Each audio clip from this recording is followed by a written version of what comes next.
Welcome to our exploration of Chapter 30.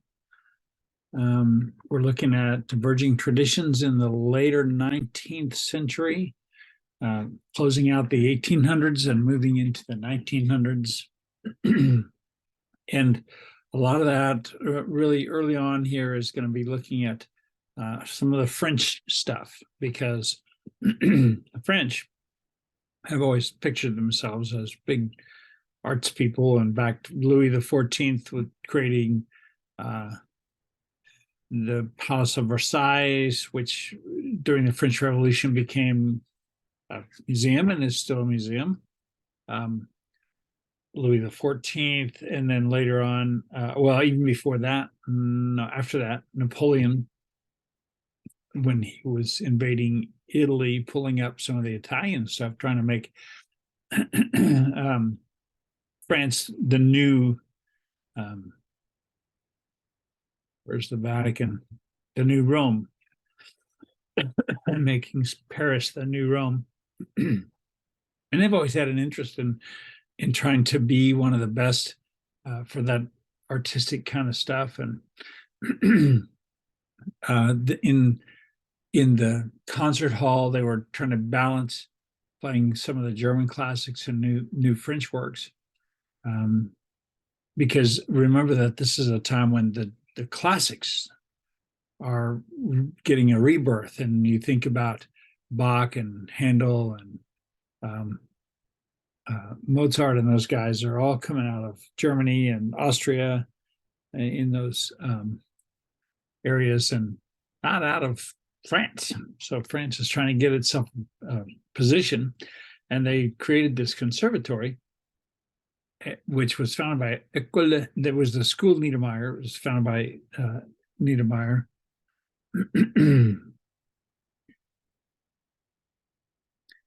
And so we have a lot of material, a lot of things that are coming out of them that are starting to shape things, stimulating place to be. And one of the guys born in Belgium and studied at that conservatory was César Franck, 1822 to 1890. Mainly wrote in instrumental genres, not really so much vocalist, and used some ideas from both Liszt and Wagner in his work. Some of his keyboard music, Prelude, Choral, and Fugue, is a series. Excuse me while I close my door. And it kind of emulates some of the stuff that's going on in the that came to them from the Baroque. You recognize those names: Prelude, Chorale, and Fugue. That was very popular for Bach in his time, back in the day. Excuse me. Also, three chorales. The chorale was something that Bach did, a genre that he worked in, making that popular as part of the German Mass. And César Franck, getting back to some of that stuff. We're going to listen to a little bit of the piano quintet in F minor with Yakoslav, the Ebene Quartet with Vyacheslav Bryzanov playing the piano. 28-3. This is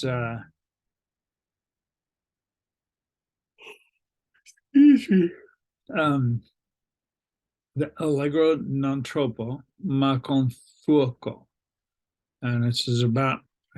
Well, we'll get started on this. Allegro, happily,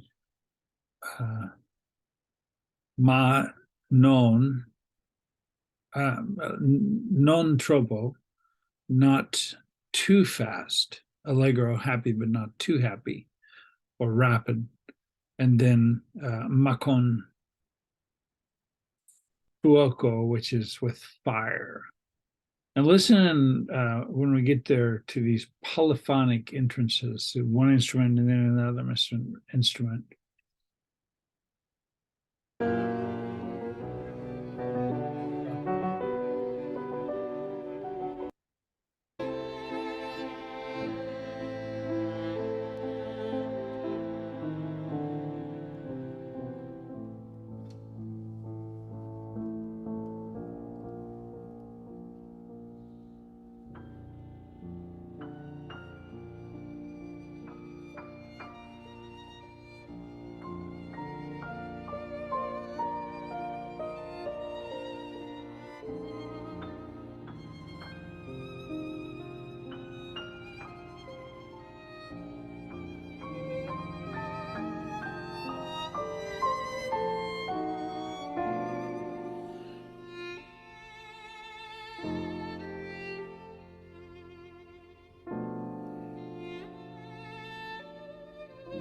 Winding down, second movement.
And we finished up there with the strings playing uh, at the same time, homophonically, and then the piano providing the rhythm and the interest in there.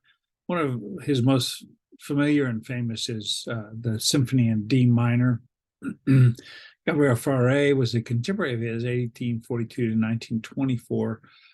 Very much typifies that French tradition, grew on early French composers, Couperin, Huguenot, with a sonorous approach, lots of sound painting, sound imagery. Order and restraint are fundamental to what he does. And his material is sometimes lyrical, sometimes dance-like, but usually very economic and simple. There he is, Mr. Fauré. In the French tradition, studied with Saint-Saëns at the school of the Niedermeyer School, co-founder of the Society of National. Saint-Saëns comes back later in one of our early movie scores. Professor of composition, and then he did the Requiem, Fauré Requiem. If you ever just need peace in your house, well, I think we're going to listen to a little bit of it in a few minutes, but it is one of those things that is just peaceful. And two operas, lots of piano music for Fauré, preludes, impromptus, and things like that. And then he was a great songwriter, great songs, not only for voice, but for instruments as well. Some of my favorite cello pieces are by Gabriel Fauré. La Bonne Chanson, the good song. It was a song cycle by Paul Verlaine, and Gabriel set that to music. And this is one of those pieces in there. Avant que tu ne tiens un, I don't know, one of these days.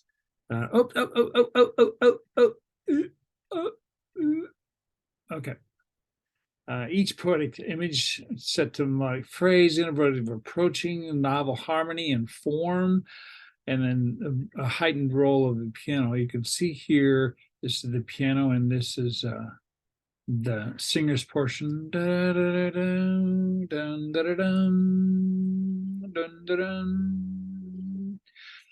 So we're going to watch a video, and I think it has the notes and keys and tempo. So let's just see here. Yes. And you'll get to see a little bit in some of that stuff. Yeah, turn the volume.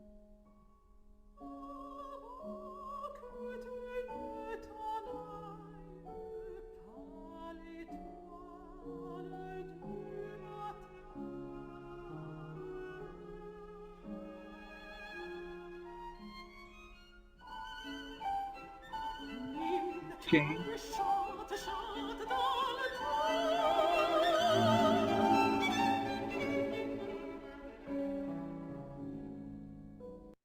So note, as we're watching this, note the key changes that take place, some of the tempo changes and the rubato feel, and they're coming from this quasi adagio, like a slow piece at about 68 beats per minute, sweetly, dolce, sweetly. And Fauré is really kind of giving us an early introduction to what's going to become the Impressionist era. We'll continue on.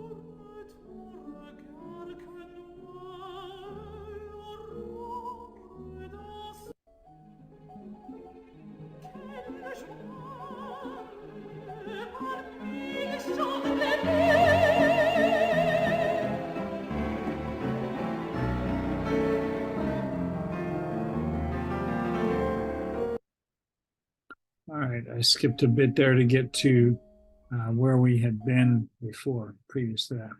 Now, he also wrote some other things.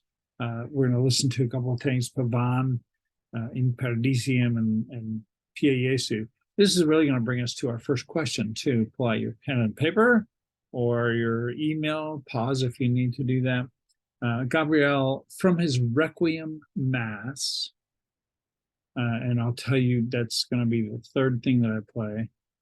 The Pia Jesu specifically. What group is featured in the video performing the Pia Jesu? If you're paying attention, you can write it right now. But we're going to jump back to the Pavan, number 50. This is the Young Krakow Orchestra, Philharmonic and Orchestra of Teenagers from Krakow, wherever Krakow is, playing a part of the Pavan, which is a slow dance.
You get a real sense of the harmonies and the lushness of his piece. And the paradisium is in paradise. This is from one of his masses, Requiem Mass.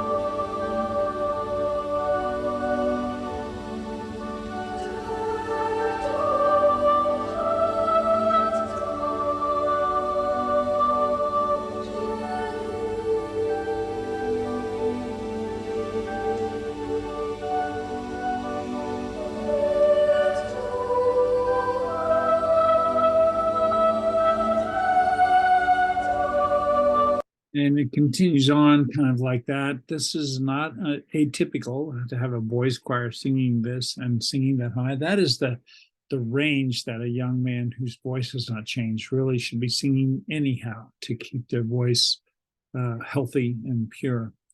We didn't really have women singing in choruses until the early 1800s, the late 1700s, with some of the later Handel stuff. And still, even today, you can find choirs that have men and boys, and the men sing the bass and tenor, and sometimes the alto, and the boys sing the altos and soprano parts. Okay, so here voices 8 singing the Pie Jesu, and this would be your answer to the question, VOCES 8. You can follow them on Instagram, and they have some really great music. It's one of my favorite pieces.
Pie Jesu, Lord Jesus, sweet Jesus, Domine, God, grant us eternal rest, grant us peace, grant us eternal rest. That's the Pie Jesu from the Requiem.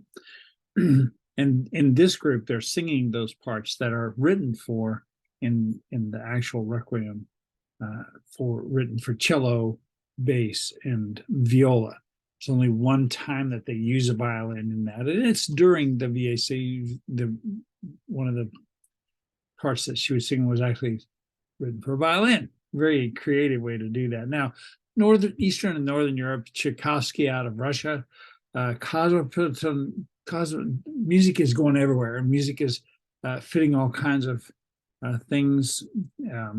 Symphonies being performed from Beethoven 4, 5, and 6. Are influencing what's being written around the whole area. Tchaikovsky Symphony No. 4 has this beautiful horn call in the introduction. This is a time when Russia itself is in turmoil, and they're under the rule of the czars, and they've had a couple of not so great czars, and they're having some troubles with people who have watched the French have their revolution, the Americans have their revolution in 1917, they have their own revolution. So this is kind of preceding that by a couple of decades. And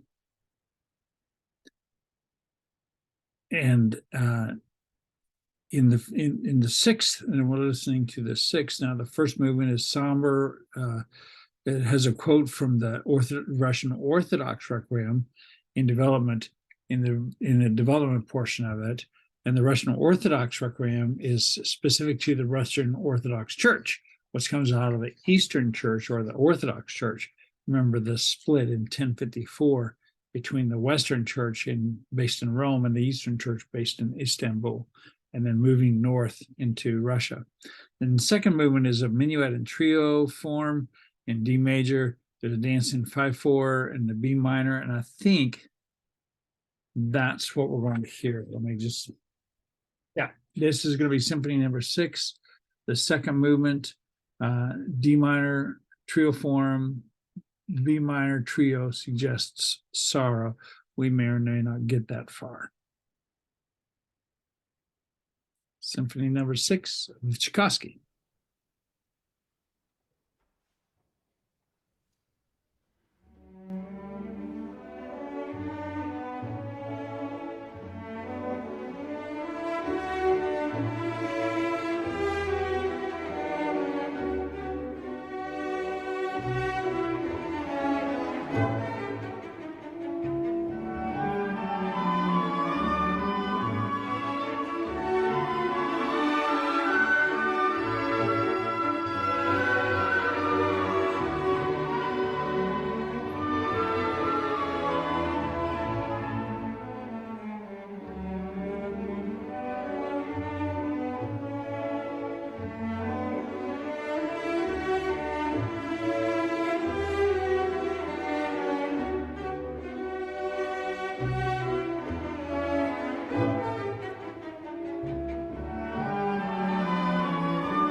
End on this great shot again of the oboes and the flutes and all lined up in a row there and playing with the same angle, and just made for TV.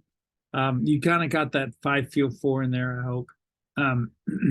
Tchaikovsky, one of his famous pieces is the 1812 Overture, which is a nod to the 1812 war, that when Napoleon was invading Russia. It was premiered in 1875 or 85. When they opened, at the dedication of the Christ Church of the Resurrection, or whatever it is, beautiful big white facility church in Moscow. And Tchaikovsky wrote that piece for that. It was based, I think it was like the 75th anniversary of that invasion or something like that. At any rate, that 1812 Overture has one of the first examples of found music, or using an instrument that's not a typical part of an orchestra. And in that piece, toward the end, they fire up the cannons. And there are many illustrations on YouTube. In other classes, I've shown some images of that, using the cannon to enhance the music. And it's an idea of found instruments, or instruments that are not a part of the orchestra normally, as doing that. Tchaikovsky uh, paved the way in Russia for what's called the Mighty Five. And there were five guys who were great composers. We're going to look at three of them real quick. The three that really lasted, the other two are kind of inconsequential. And so the second question I'd like for you to answer on your piece of paper or in your email, if you've started that yet, who are these three of the Mighty Five from Russia that we discussed? And Borodin is the first one of these guys. Borodin right here gave us some string quartets and a symphony or two or five, Borodin. Here is a nice, beautiful picture of a Russian Surkov. Borodin did a lot of chamber music, and he really liked Mendelssohn, who also did a lot of chamber music. Mendelssohn from a few lectures ago. A second one of the five, the second of our three is Mussorgsky. And he did a lot of like 4 short pieces of fantasy symphony, a symphonic fantasy they call Night on Bald Mountain. He did a set called Pictures at an Exhibition, which was written originally as a set of piano pieces, and then later developed into an orchestral piece. About both of those, the Night on the Bald Mountain is programmatic, what's going to be called programmatic music, and that's kind of telling a story in the writing of that. Pictures in an Excavation is basically, I think, 12 movements. He had gone to an art exhibit and seen these pictures and really just constructed a piece about each of the pieces of art that he saw. Fascinating process. And then a couple other songs. We're going to listen to a couple of pieces. First one is The Night on Bald Mountain. And we're not going to play a lot of those. Oh no, it's already been taken off. That would have been the second one that's unable to play because of a video error, or 150 that was on there yesterday. It was the piano version of the excerpts of Pictures at an Exhibition. We won't listen to the piano version, which will probably save us time in the long run.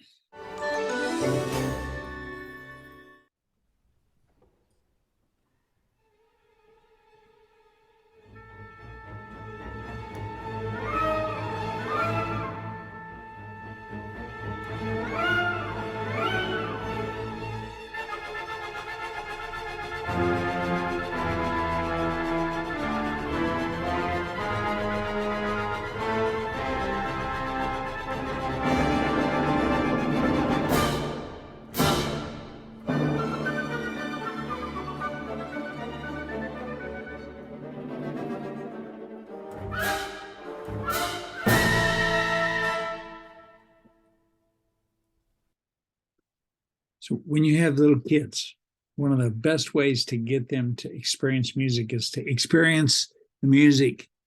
And one of my favorite things to do is these little kids, like infants, appreciate it up through 7 or 8 year olds. They get tired of it pretty quick after that. But when you hear this do do do do do do do do, and then it goes down, down, and I would sit over them about this far, and I go tickle, tickle, tickle,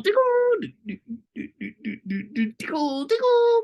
Grateful, and give them that memory of how this music goes.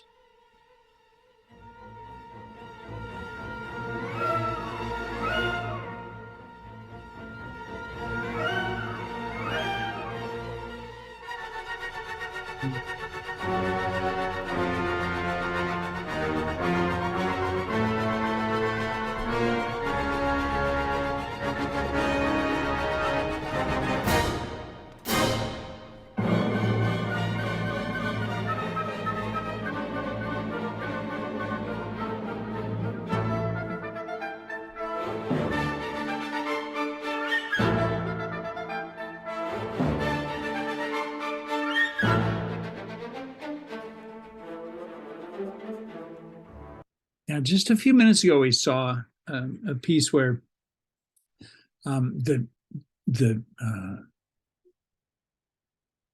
key signature was changing every few bars. And here we have this piece.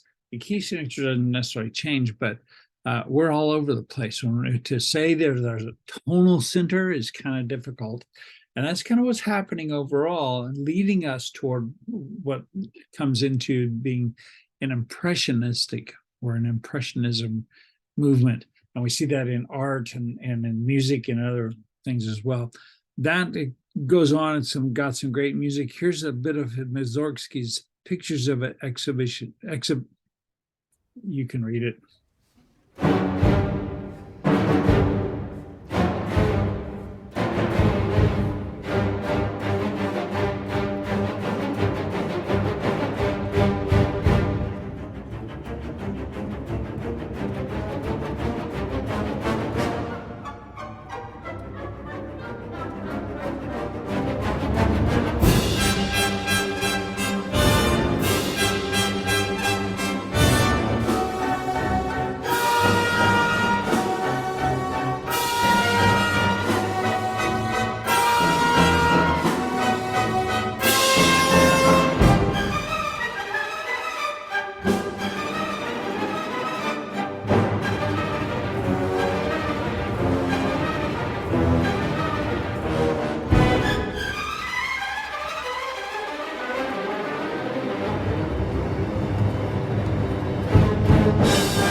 That's Dudamel conducting. You've seen him in a couple of other productions. And one of the things that strikes me about this is how young all of these players are. Very young people are part of a, I don't remember what the orchestra is. Let's see if I wrote it down. I did not write it down. He grew up in and is part of what's called the system, this El Sistema, I don't know. And it's a process of learning to play with a group of people, an instrumental section that came out of South America, whatever country he's from. They do that at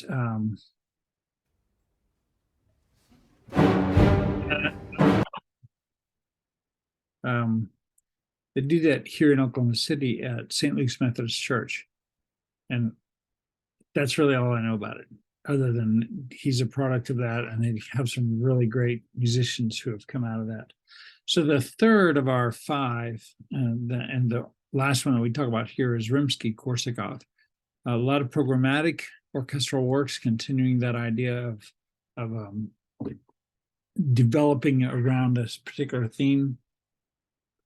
And here is an example of some of his writings, very, very lush sounding. Look how broad and smooth and full that would be when you have all of those notes happening in allegro con brave, and then that maestoso, majestically, with grandizement, blah, blah, blah. Okay, so one of his most popular is the Russian Easter Overture, which we're going to hear in just a second. But I want to just say that a couple others, Dvorak, will come back to in just a minute. This is the Le Grand, where's the, well, it's the Russian Easter Overture. Le Grand Pascha.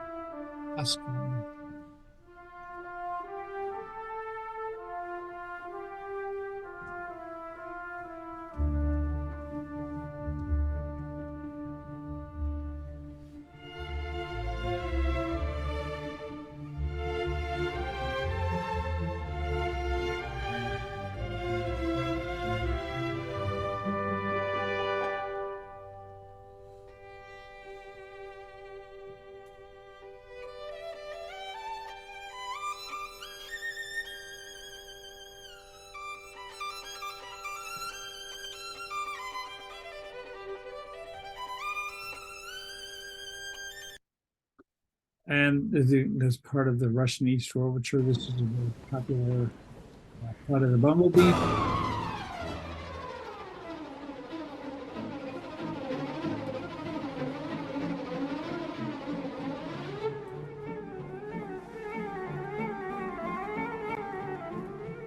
popular piece. I told you we'd come back to Smetana and Dvorak. Smetana was working toward creating a national music of Bohemia. Bohemia is kind of the Czech area, Slavic area, Czech Republic, Slovenia, Hungary, and that area used to be called Bohemia, where Bohemians come from. My Vlast, My Country, is one of his sets of 6 symphonic poems. Pretty fun to listen to. Excuse me. And there's a picture of one of them. Dvorak did some non-operatic works, a lot of beautiful stuff, including this cello concerto.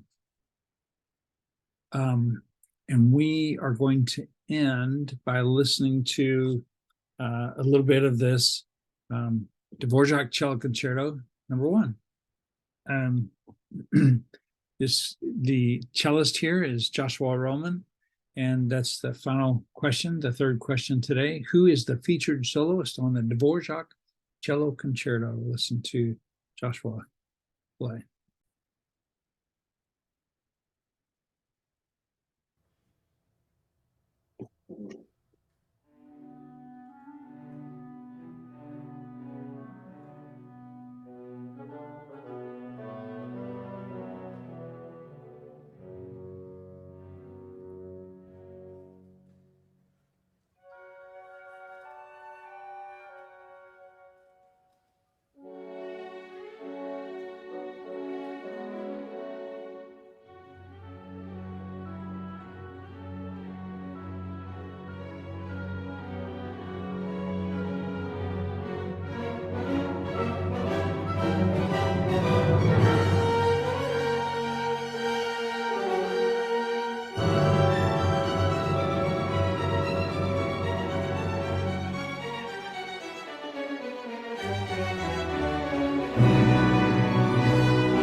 And it goes on from there.